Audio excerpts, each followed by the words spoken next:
আজ আপনাদের আমি একটা এমন ঘটনা দেখাতে চলেছি যেটা দেখলে বুঝে যাবেন হনুমান চল্লিশার শক্তি কতটা অসীম। একটি মেয়েকে একটি আত্মা ভয়ঙ্করভাবে গ্রাস করে নেয়। তারপর সেই মেয়েটি অদ্ভুত অদ্ভুত আচরণ করতে শুরু করে। এটা দেখে তার পরিবার ভয়ে আতঙ্কিত হয়ে পড়ে। শেষমেশ পুরো পরিবার মেয়েটিকে গ্রামের এক পণ্ডিতের কাছে নিয়ে যায়। পণ্ডিত তাকে কাছে বসিয়ে হনুমান চল্লিশার পাঠ শুরু করেন।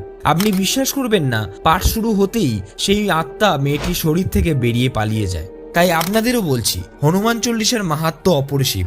আর হ্যাঁ, ভিডিওটি দেখার আগে কমেন্টে অবশ্যই লিখবেন জয় শ্রীরাম। अंतकाल रघुबर जाई जहाँ जन्म हरि भक्त का और देवता चीतन धरई हनुमत से सर्व सुख करे संकट कटे मुझे सब सुमिरे हनुमत बल बीर जय जय जय हनुमान गोसाई कृपा करो गुरुदेव विनाय जो सतबार पाठ कर